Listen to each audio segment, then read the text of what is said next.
Será que você já parou para se perguntar se você está realmente enxergando a sua vida com os olhos que você deveria enxergar? Porque ultimamente eu me vi cega, obviamente não no sentido físico, mas talvez nos olhos espirituais, em que eu me voltei para outras coisas a não ser Cristo. Eu comecei a olhar para as coisas do mundo.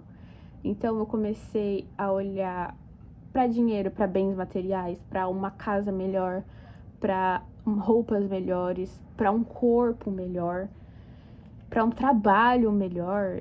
E eu fiquei tão obcecada, vidrada nisso, que eu acabei deixando a minha vida espiritual de lado, acabei deixando Cristo de lado. Eu deixei de orar, eu deixei de buscar, eu deixei de ouvir louvor. E isso é aos poucos. Não é um dia que você acorda e fala: não sou mais cristã. Não irei orar mais. Não irei mais ouvir um louvor. É um dia que você tá corrido e você fala assim: eu vou orar rapidinho. Hoje eu não quero ouvir um louvor. A gente acaba não prestando atenção nesses detalhes e a gente vai deixando a nossa fé esfriar. Sem perceber, obviamente. Eu acho que ninguém faz isso de propósito, ninguém faz isso arquitetando que você vai esfriar espiritualmente. E a questão é, para onde os seus olhos estão olhando?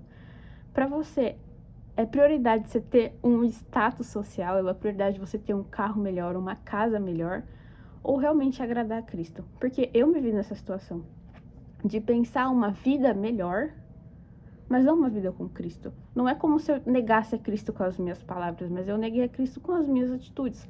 Quando eu não incluí Ele no meu dia a dia, eu não incluí Ele nas minhas atitudes, que deveriam ser coerentes, deveriam ser um cristã. Então eu me olhei e falei: cara, eu não tô ajudando ninguém. Assim, de nenhuma forma. Mano, ninguém, eu não tô nem me ajudando, não estou na posição de ajudar o próximo porque eu não estou me ajudando. E isso é muito delicado, porque nós cristãos deveríamos ser quem dá as mãos para as pessoas necessitadas. E eu não estou nessa posição. E aonde que eu tô falhando? Aonde que eu tô errando, sabe? O que eu tô fazendo de errado? E quando eu olhei, eu falei: cara, eu tô me afastando de Cristo. Eu não tô tão próxima como eu deveria estar. E eu acho que quando a gente se afasta de Cristo, obviamente, a gente se afasta dos princípios, né?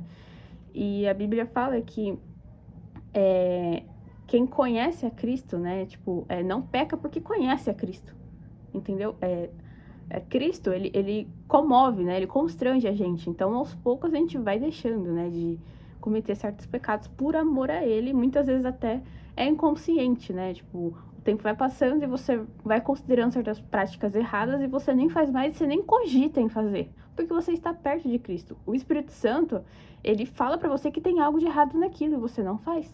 Pelo menos não deveria fazer. E cada vez mais que você se afasta de Deus, eu ainda lembro da minha aula de discipulado que o meu professor falava assim: pensa que aqui tá Deus e aqui tá o pecado. E você tá aqui. Quanto mais perto de Deus você está, mais longe você está do pecado. Só que quando você se afasta de Deus, mais perto do pecado você está. E isso é muito real. Você acaba perdendo a sensibilidade do que seria o certo ou errado. Ou talvez não esteja vigilante quanto deveria, porque a Bíblia fala pra gente vigiar e orar, e você acaba não vigiando, você acaba não orando, e você perde essa proteção espiritual e você comete muitos pecados. E eu não tô falando de pecado, não existe esse pecadinho, pecadão é pecado. Só que, obviamente, a gente vê alguém matando, roubando, a gente fala, pecado. E é pecado. Só que o fato de você achar que você é melhor que outra pessoa também é pecado. E aí?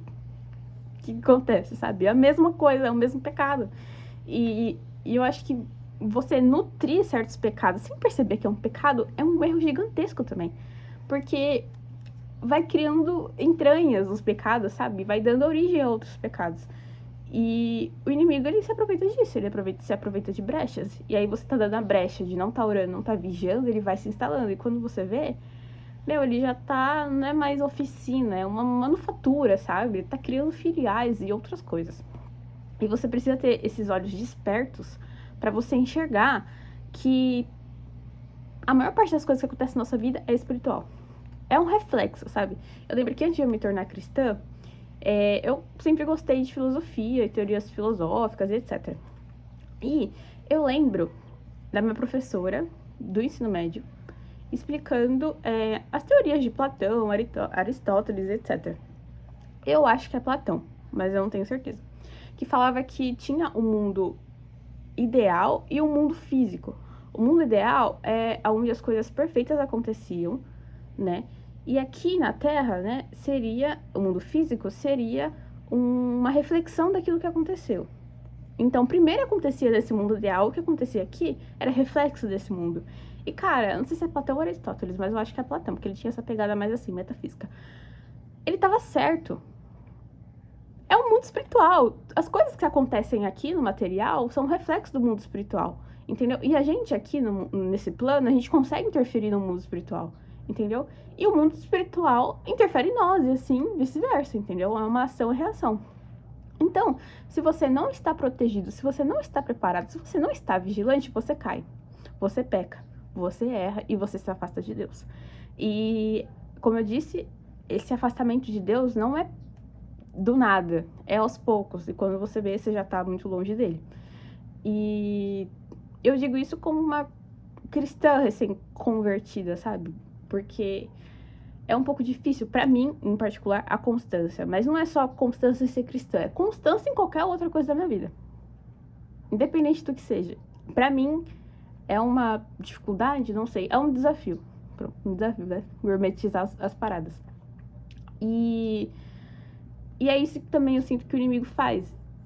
A Bíblia fala, né, que o inimigo é como um leão que tá a rodear a sua presa pra te atacar, entendeu?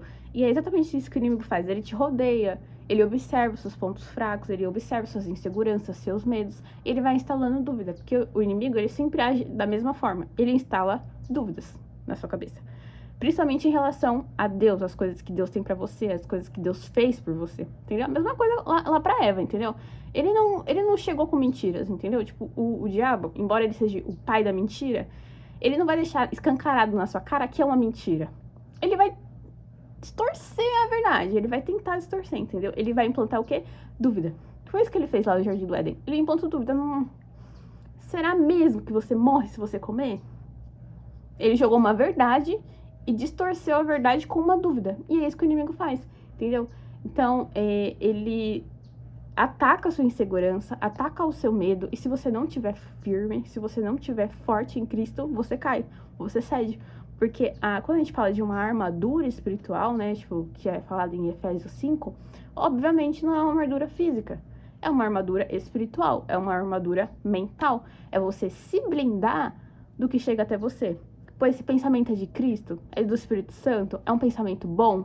Se não for, por que eu tô dando ouvidos?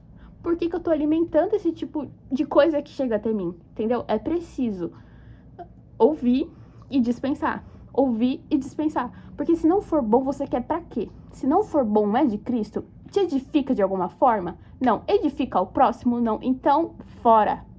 Fora. Não importa. Não quero dar ouvidos a você, entendeu? Repreende em nome de Jesus.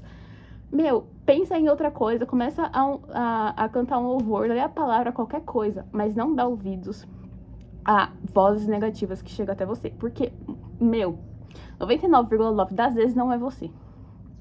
Não é você pensando isso. São coisas que chegam até você. E quando você começa a fazer esse filtro do que chega até mim e do que eu absorvo, do que eu escolho nutrir, nossa, eu acho que 50% da sua vida melhora nesse sentido. Porque as nossas decisões, elas vêm do que a gente pensa. E quando a gente pensa não, né? Quando a gente nutre um pensamento que chega até a gente, que quando você começar a perceber isso, a notar, a filtrar o que chega até você, você vai perceber que muita coisa do que passa na sua cabeça não foi você que pensou. E isso é um pouco assustador no começo. Mas depois você fala assim, eu sei disso. Aqui não, Satanás. Então, começa a fazer esse filtro do que chega até você, esse filtro do que você dá prioridade na sua vida, porque isso vai refletir em outras coisas na sua vida, né? Então, abra os seus olhos para as coisas que realmente são importantes, porque não adianta nada eu chegar no fim da minha vida e eu ter uma casa boa, uma família bonita, ter dinheiro, carro, essas coisas, e Jesus falar: não te conheço, não vos conheço. Pra mim não adiantou de nada. Nada, nada, nada, nada. Entendeu? Então, a Bíblia também fala pra gente arrecadar tesouros, né? Dos céus. Acho que é assim. Me perdoa, gente, se eu falou alguma coisa errada. Mas pra gente não arrecadar tesouros nessa terra, entendeu? Mas a gente arrecadar tesouros que a gente possa levar pro céu, que são os nossos frutos, né? Então, peça pra Deus pra ensinar vocês a pedirem melhor, a enxergarem melhor e seguir a Cristo. Acho que tudo acaba voltando pra isso, né? Seguir a Cristo e amar o próximo. E amar a gente mesmo. Que às vezes é bem difícil, mas com Cristo tudo se torna possível. Então, é isso.